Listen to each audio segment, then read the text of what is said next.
Well, I think you would agree, September's been quite a turbulent month. We've seen a media program with 4 corners, we've had a Royal Commission announcement, but we've also finished the month with a $50 million supplement for the accreditation support. I'm Rob Covino, and welcome to Mirus Industry Analysis.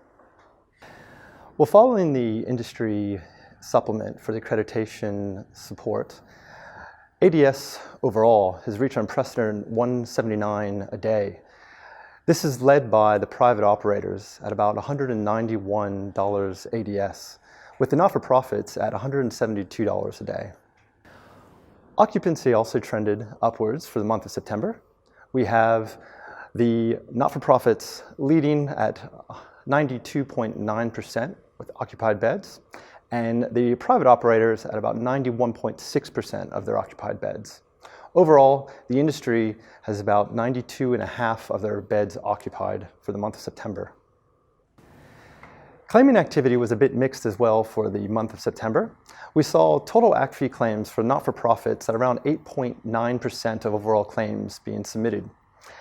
Private operators were up slightly at about 13.2% of overall claims, and the industry average is still trending about 10% of all claims being submitted during the month of September.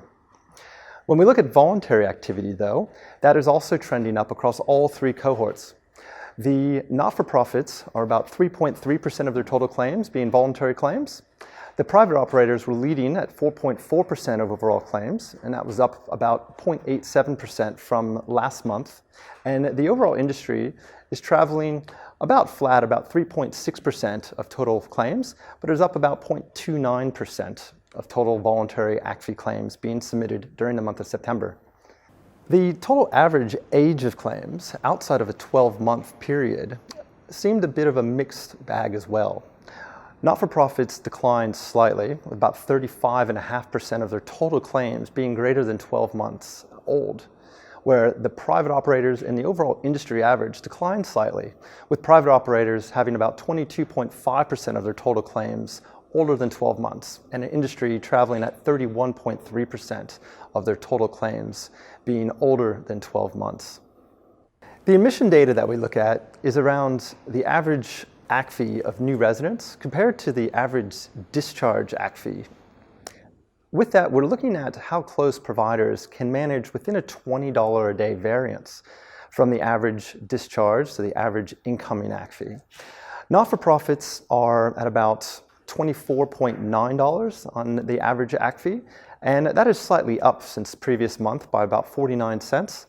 And the private operators are slightly better at $24.11 on their average act fee. That has declined by $8.91 for the month of September. Overall, the industry is traveling about 24.68 cents on the average incoming act fee to discharged. Again, with this KPI that a lot of providers use, it's important that they measure the outgoing residents against their incoming residents to align to the admission strategy they have set for their organization.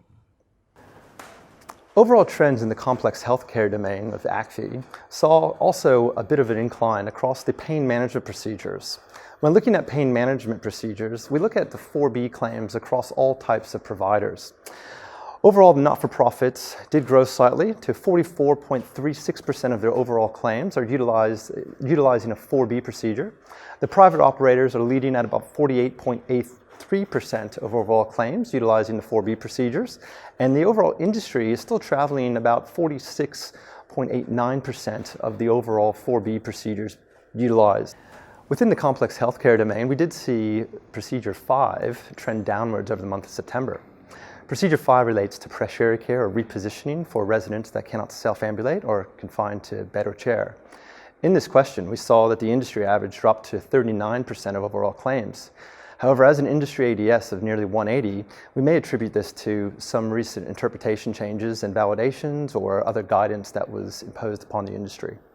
And lastly, in the complex healthcare domain, we did see a trend upwards in both of the quoted sharp practice claims within the act fee technical nursing procedures, and that's the pain management, but also Procedure 12, which relates to compression support bandages, tubing grips.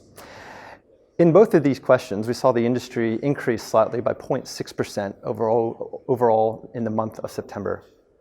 I'm glad to say we're also bringing to you the workforce trends analysis, and this is a sample of data from all of our workforce clients that we can now share with the industry. In the workforce trends analysis, we have non-care hours against care hours over the month of September. During that last month, we saw a trend in care hours per bed per day change from about an average of 2.61 hours for the month to September of 2.32 hours for the month of September. Non-care hours also trended downwards from 0.49 hours per bed per day to about 0.48 hours per bed per day. Within the care hours for the month of September, we also saw a slight drop. Within the staff grades, we saw RNs drop by 0.45 to 0.40 per bed per day care hours, and enrolled nurses also dropped from 0.23 to 0.19 care hours. AINs, who make up a majority of the per bed per day care hours, also retreated from 0.193 or 1.93 to 1.73 over the month of September. And agency hours across the providers had also taken a slight decline from 0.03 to 0.001 per bed per day rostered hours. And lastly, you may be interested to know, Mirus Australia officially turns 8 years old today.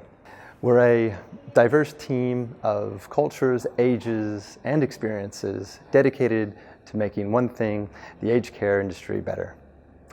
I'm Rob Covino, and this is Mirus Industry Analysis, October edition.